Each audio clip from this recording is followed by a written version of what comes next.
السلام عليكم. ايه الاخبار يا شباب؟ الايام بتعدي، النهارده 6 رمضان، يعني نتكلم في اسبوع، ربع الشهر تقريبا عدى. ربنا يا رب يجعلنا في رمضان من الفائزين ويتقبله منا ويوفقنا فيه لطاعته ويوفقنا ان احنا نستفيد ان شاء الله بالفتره اللي جايه، وربنا سبحانه وتعالى يبارك لنا فيه. النهارده انا جاي اتكلم معاكم في حاجه جميله ومعنى مهم جدا جدا، يا ريت لو فعلا نركز فيه. الله سبحانه وتعالى يقول ايه؟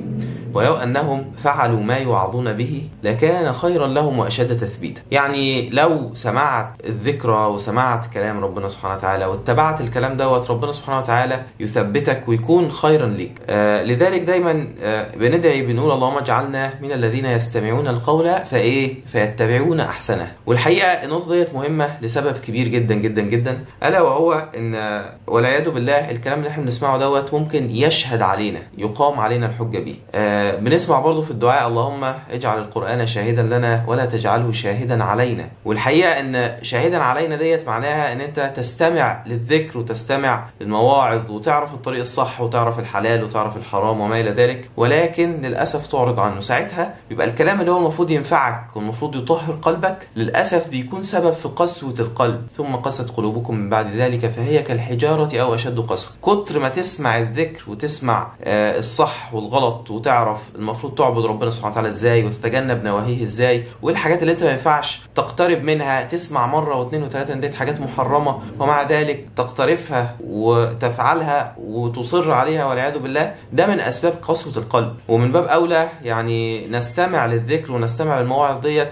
عشان ربنا سبحانه وتعالى يثبتنا. من الايات المذكوره في النقطه ديت وبصراحه يعني بحسها مخيفه جدا جدا جدا، يعني اتذكر اول مره تاملت في الايه ديت وقعها كان تقيل جدا جدا عليا. الله سبحانه وتعالى يقول ايه؟ ركزوا كده واسمعوا بقلوبكم، يعني خلوا الكلام كده يدخل قلبكم وتأملوا في الآية. الله سبحانه وتعالى يقول ويل لكل أفاك أثيم. صفة صعبة ولفظ صعب. الله سبحانه وتعالى بيصف بعض الناس ان هم أفاكين آثمين، يعني كذابين وكثير الإثم، كثير المعاصي والتعدي على الله سبحانه وتعالى والعياذ بالله. ما لهم دول بقى؟ الله سبحانه وتعالى يقول ايه؟ ويل لكل أفاك أثيم يسمع آيات الله تتلى عليه ثم يصر مستكبرا كأن لم يسمعها. يعني يسمع القرآن ويسمع كلام ربنا سبحانه وتعالى ويسمع التوجيهات الدينية السديدة وما ينفذش الحاجات ديت ويصر مستكبرا كأن لم يسمعها. حال صعب جدا جدا جدا. يعني ممكن الواحد يقعد في موعظة ويسمع تذكير ربنا سبحانه وتعالى ويصر على اللي هو بيعمله، ما ينتهيش عن النهي اللي ربنا سبحانه وتعالى ينهى عنه كأن لم يسمعها، يعني كأنه ما سمعهاش تماما، يعني كأنها ما عدتش عليه، يرجع لحاله، بل ممكن يرجع لأسوأ من الحال اللي كان عليه بعد سماع المواعظ كأنه ما سمعهاش إطلاقا. نسأل الله سبحانه وتعالى ألا نكون من هؤلاء. آية شديدة جدا جدا يعني.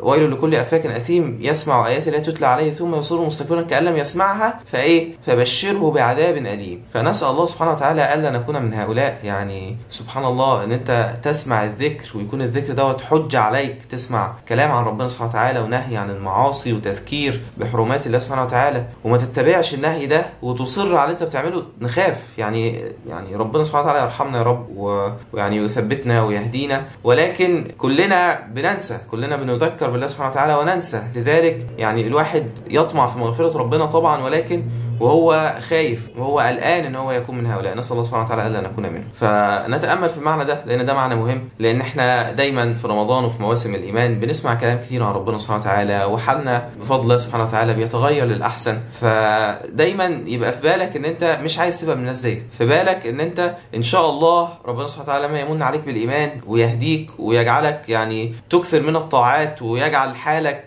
جميل مع الله سبحانه وتعالى وتذوق فعلا حلاوة الايمان، يعني تدعي ربنا سبحانه ان هو يثبتك وتفضل فاكر دايما الايه ديت ويل لكل افاك اثيم يسمع ايات الله تتلى عليه ثم يصر مستكبرا كأن لم يسمعها فبشره بعذاب اليم. وتبقى كده مقبل على الله سبحانه وتعالى بقلب وجل، خايف تكون من هؤلاء.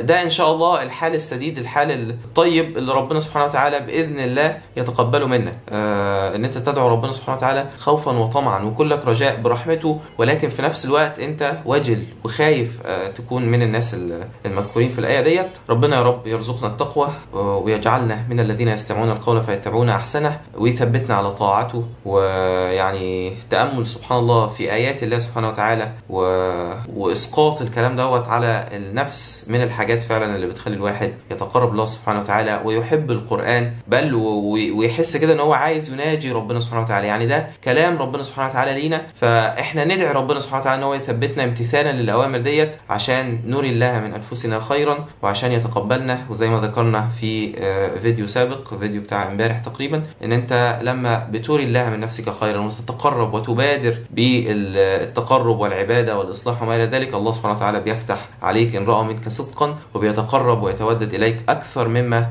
تتقرب أنت بنفسك يعني. فربنا يا رب يثبتنا، وكل سنة وانتم طيبين، واشوفكم إن شاء الله في الفيديو اللي جاي. لو استفدتوا من الفيديو دوت ما تنسوش تشيروه لأصحابكم، وإن شاء الله أشوفكم بكرة في فيديو تاني، لأن احنا زي ما احنا عارفين كل رمضان وكل يوم في رمضان عندنا فيديو جديد. أشوفكم إن شاء الله على خير، وكل سنة